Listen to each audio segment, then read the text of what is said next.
Hey guys, what's up? I hope you are doing well. We're with you, and I will be your presenter for today with my friend Sundus. Can you let me take you to the journey through the history of the computer?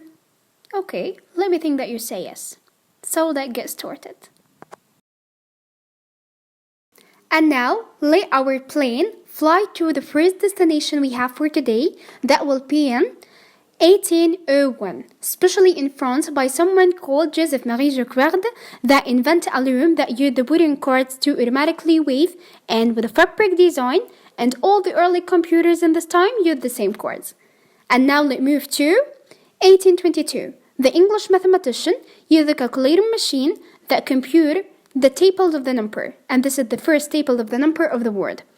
And now let us move to the third destination we have, that in 1890, with Herman Hollers that designed the punch card to calculating what happened in 1801. Since it's made only this in only 3 years. I know this is a surprise for you.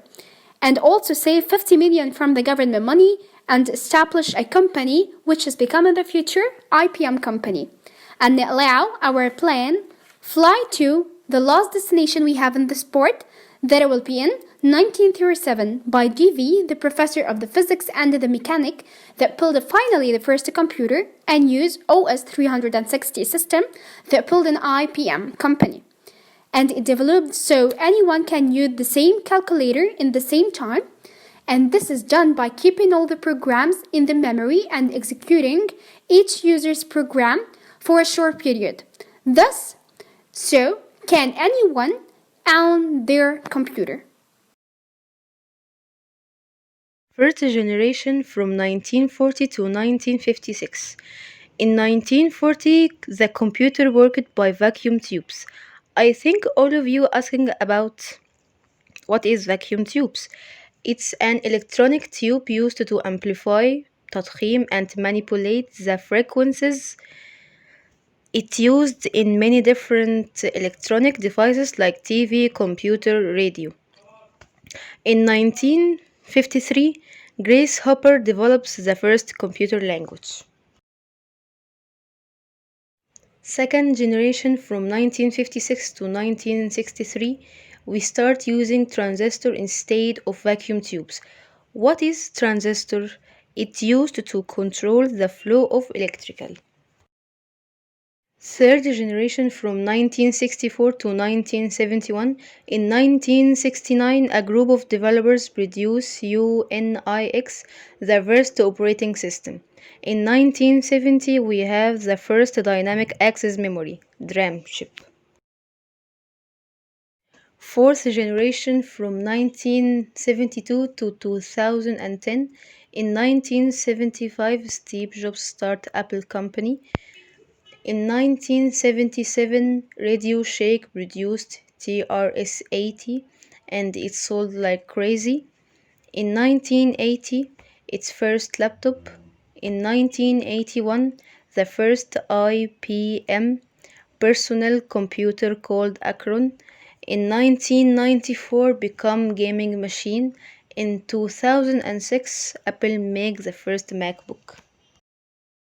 Fifth generation from 2010, the artificial intelligence we have a computers make the transaction by itself without human intervention. And now, let's move to the second or exactly the last part of our presentation, that I will make a quick discussion about the wireless devices, or what we called the HT devices, invented in 1896 by Guglielmo Marconi, who invented the first wireless telegraph system. And the wireless motivated in the Second World War to help the army assumption to communicate with each other. And I think all of you ask, what the wireless is? The wireless is the device transfer the information between two or more points, but not connected by electrical conductor. And the most famous wireless devices, especially the radio waves. And the application for the wireless devices are the mobile telephones. I think all of you have a mobile telephone. and the data communication, or what we called the wireless data communication, that it allows the wireless networking between the desktop computers or the laptops, tablets, or the cell phones. And for sure, the Wi-Fi. And what is the Wi-Fi? The Wi-Fi is the wireless local area network that enables two computing the devices to connect easily. And that's all we have. I hope you enjoy it, and I hope I didn't waste your time, and thank you for your watching.